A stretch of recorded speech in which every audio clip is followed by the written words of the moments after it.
दोस्तों, एक नंबर से, कई बार दो नंबर से या कई बार कुछ नंबर से फेल हो जाना जितना दर्द देता है ना, उतना ही बड़ा सबक भी देता है। हमारे साथ जुड़े हुए ऐसे कई कैंडिडेट्स हैं जो पटवार में, वीडियो में, एलडीसी में कई बार डीवी के लिए सेलेक्ट हो रहे हैं, लेकिन उनका फाइनल सिलेक्शन नहीं हो रहा है। हर बार बस कुछ नंबरों से रह जाते हैं। लेकिन हमारे कुछ कैंडिडेट्स ऐसे भी हैं जो पटवार में, वीडियो में, एलडीसी में कुछ नंबरों से रह गए थे, लेकिन बाद में अभी जो जूनियर अकाउंटेंट की भर्ती आई थी, ईओआर जैसी अभी हाल ही में जो फिलहाल रिजल्ट आया था, उतनी बड़ी भर्ती में वो अभी फाइनल उनका सिलेक्शन हुआ है।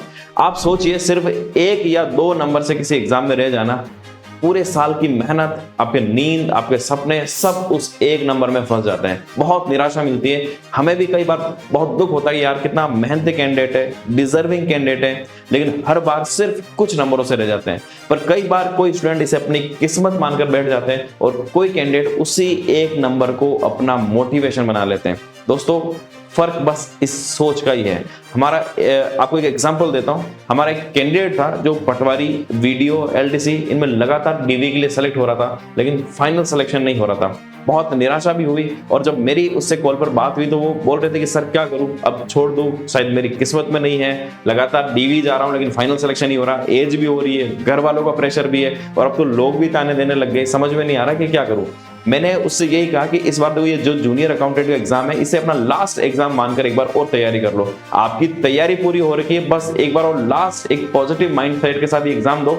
दोस्तों, उसने उस एग्जाम में बहुत मेहनत की और फाइनली इस बार उसका जूनियर अकाउंटेंट में फाइनल सिलेक्शन हो गया। सोचो, अगर वो कैंडिडेट अपनी गलतियों और कमियों को ढूंढने और उस पर काम करने के बजाय अपनी किस्मत को कोस कर बैठ जाता, तो क्या कभी उसका सिलेक्शन हो पाता? कभी नहीं हो पाता। उसका सिलेक्शन सिर्फ उससे एक कदम दूर था। उसने बस एक पॉजिटिव माइंडसेट के साथ अपना सही एनालिसिस किया और पूरे दमखम के साथ वो एग्जाम दिया और फाइनल सिलेक्शन लिया। और ऐसी और भी कई कहानियां जिनको मैं ऐसे व्यक्तिगत रूप से जानता हूं। तो देखो, ऐसा है कि फेल होने का मतलब ये नहीं है कि हम बेकार हैं। फेल होने का मतलब है कि बस थोड़ी सी कुछ कमी है, उसे पकड़ना है। जब हम हार मान लेते हैं तब गलती एक तरह से दुगनी हो जाती है। जितने भी टॉपर्स है, ऐसा नहीं कि वो फेल नहीं हुए, वो भी फेल हुए, बार बार फेल हुए। फर्क बस ये है कि उन्होंने हार के डर से कभी गिव अप नहीं किया।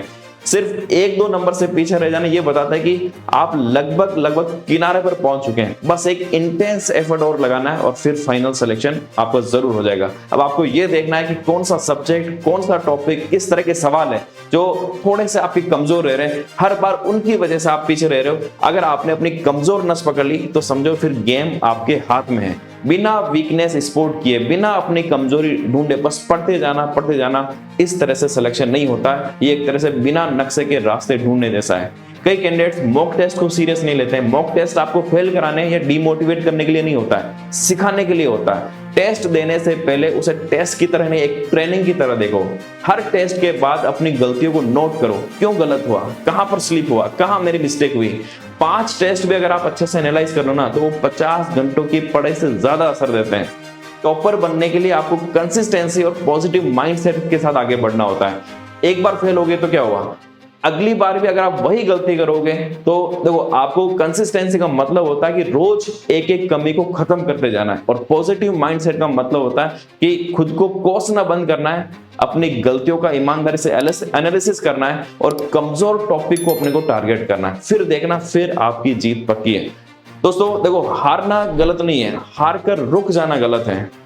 तो याद रखना, आपकी हार जो है वही आपका अगली बार आपका एक बड़ा हथियार बनेगा। जिसने अपनी हार को पकड़ लिया, अपनी गलतियों को एनालिसिस कर लिया और गिव अप नहीं किया, वही अंत में जीतता है। और जिसने हार से मुंह मोड़ लिया, गिव अप कर दिया, समझो फिर वो भीड़ में कहीं पर खो गया। अब सवाल ये आता है कि हमारा एक्शन प्लान क्या होना चाहिए। तो देखो, आपको करना क्या है, आज से हर फेलियर, जहां पर भी आपकी कमजोरी रही, उसका पोस्टमार्टम करो, अपनी गलतियों को कागज पर नोट करो।